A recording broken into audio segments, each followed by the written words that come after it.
মাজারে মাজারে সুন্নত তরিকা, মাজার জিয়ারতের সুন্নত তরিকা। মাজার ওখানে আছে,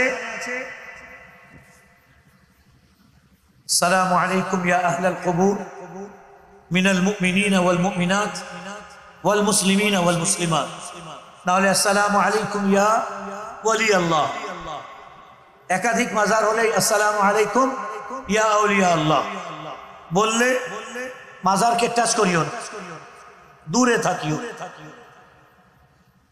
সূরা ইখলাস একবার, সূরা আল কাফিরুন একবার, সূরা ইখলাস 3 বার, সূরা ফালাক একবার, সূরা নাস একবার, সূরা ফাতিহা একবার এবং আলিফ লাম মিম হুমুল মুফলিহুন পর্যন্ত একবার এবং দরুদ শরীফ 3 বার।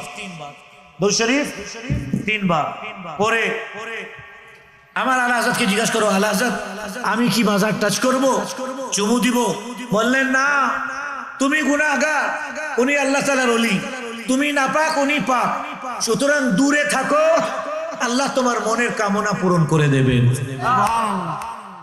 আমি কোন মাজারে গেলে আমি মাজার টাচ করি না, আমি হাতের গুনাহ করছি, মুখের গুনাহ করছি, উনি আল্লাহ ওয়ালা, আমি দূরে থাকবো।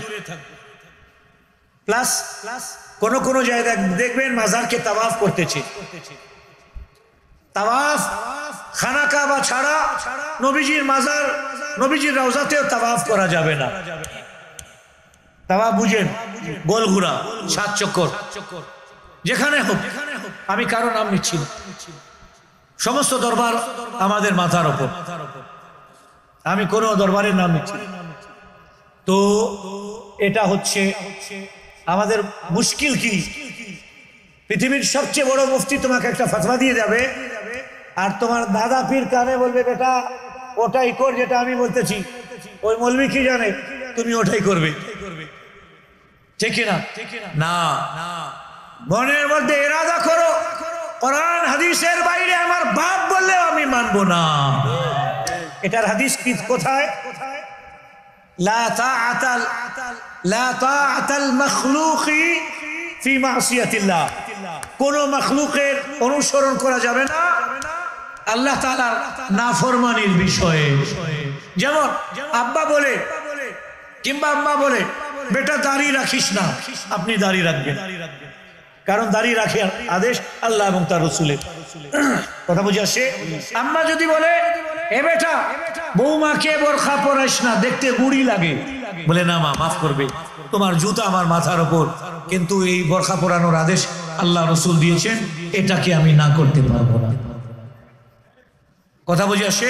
কোন পীরে যদি বলে নামাজ পড়ো না, বলে হুজুর মাফ করবেন, নামাজ তো রাসূলুল্লাহ ছাড়েননি, আমি কেন ছাড়বো? জনে বলেন ঠিক কিনা? এখন বেশি বললে অনেক লোক, আমি বলছিলাম না আগে কেউ দাঁড়াচ্ছিল না, এখন একটা প্রশ্ন করে মজা পাইছে, এখন আস্তে আস্তে দাঁড়াইলে 50 জন দাঁড়াবে।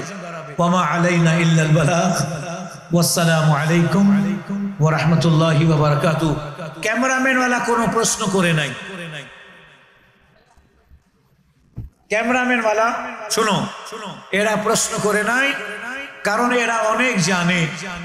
এখন আমার তাদের কাছে একটা প্রশ্ন, উত্তর কে দিবে? বসে গেছে ভয়ে। যাই হোক, এটা হচ্ছে একটু জোকিং করলাম। আল্লাহ তাআলা এদেরও হায়াতে যেন বরকত দান করেন, সবাই বলি আমিন। আল্লাহ তাআলা বেশি বেশি দ্বীনের খেদমত এবং পাবন্দির সাথে নামাজ মসজিদে গিয়ে আদায় করার তৌফিক দান করেন, আমিন।